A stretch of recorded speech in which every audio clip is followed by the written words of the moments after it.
ये क्या है भाई हमारे घुमाव। क्या है? घुमाव।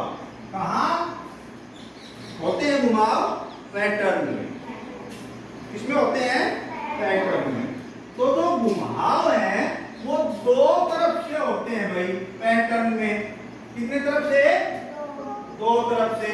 पहला घुमाव होता है घड़ी वाला घुमाव, यानी क्लॉकवाइज। हमारी घड़ी होती है ना, दीवार घड़ी देखी तुमने सबने? उसमें जो सेकंड की सुई है वो कैसे घूमती है?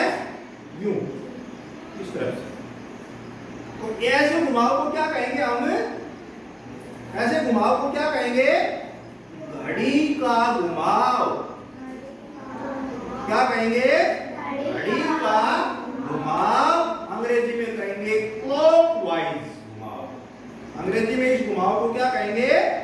क्लॉकवाइज। यूं घूमती है ना हमारी घड़ी की सुई, यूं, है ना? तो ये क्या हो गया? क्लॉकवाइज घुमाव, यानी घड़ी की तरफ का घुमाव। और इससे उल्टा, ये जैसे हमारी घड़ी है तो सेकंड की सुई तो यूं चलती है, ये तो हो गया क्लॉकवाइज।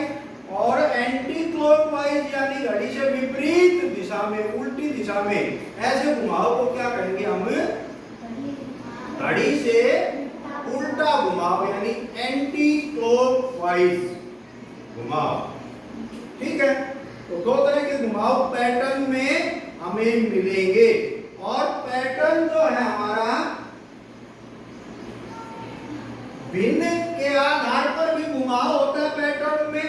जैसे 1/2 घुमाव, 1/4 घुमाव, 1/8 घुमाव।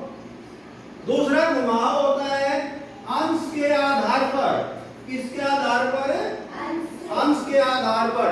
जैसे कि कोई आकृति होगी और हम कहेंगे कि भाई इसको 90 अंश पर घुमाओ, और 90 अंश पर भी घड़ी की दिशा में या घड़ी की उल्टी दिशा में, ये भी हमें देखना है। पहला तो हमने क्या देखना है कि घुमाव कितना करना है, और फिर हमें देखना है कि घुमाव किस दिशा में करना है। घड़ी की दिशा में करना है या घड़ी से उल्टा करना है। ठीक है? इसके बाद तीसरा है घर के आधार पर घुमाव। किसके आधार पर? घर के आधार पर घुमाव। 4 घर होते हैं भाई, देखो 4 घर। जैसे ये क्या है आकृति हमारी? वर्ग। क्या है? वर्गाकार है ये। अब मान लो कोई वस्तु हमारी यहां है, इस कोने पर, ठीक है? और मैं कहूं कि भाई इस को घड़ी की दिशा में एक घर घुमाओ। किसकी दिशा में? घड़ी की दिशा में। और कितना घुमाओ? एक घर। तो यहां से लेकर और यहां तक ये जो आकृति थी ये यहां आ जाएगी। तो हम क्या कहेंगे कि भाई घुमाव कितना हुआ? एक घर। कितना घुमाव हुआ? यहां से लेकर यहां आ गई, एक घर घुमाव हो गया। यहां थी, यहां आ गई तो भी एक घर। यहां थी, यहां से यहां आ गई तो कितना घुमाव? एक घर। और यहां से अगर यहां आ गई तो कितना घुमाव?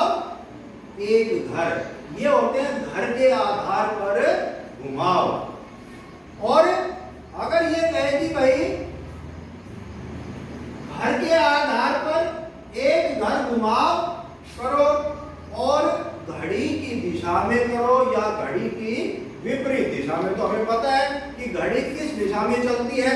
अगर मान लो यहां कोई वस्तु है और कहेंगे कि भाई एक घर घुमाओ और घड़ी की विपरीत दिशा में घुमाओ, एक घर घुमाओ और घड़ी की विपरीत दिशा में घुमाओ, तो यहां से कोई वस्तु कहां आ जाएगी? यहां आएगी या यहां आएगी? यहां आएगी या घड़ी का विपरीत दिशा ये है, यूं घूमेगी। जैसे ये घड़ी की विपरीत दिशा, देखो यूं एंटी क्लॉकवाइज, ये तो घड़ी की विपरीत दिशा। तो यहां कोई चीज है, घड़ी की विपरीत दिशा में एक घर घुमाएंगे तो यहां आ जाएगी, है ना? और घड़ी की दिशा में घुमाएंगे तो वो कहां जाएगी? यहां। ठीक है? तीन तरह के घुमाव पैटर्न में हमें मिलेंगे। पहला भिन्न के आधार पर घुमाव, दूसरा अंश के आधार पर घुमाव, तीसरा घर के आधार पर घुमाव। और हमें देखना है एक और चीज भी ध्यान में रखनी है कि घुमाव घड़ी की दिशा में करना है या घड़ी से विपरीत दिशा में करना। ठीक है, तो अब हम इनके सवाल हल करेंगे। समझ में आ गए सारी? ठीक है।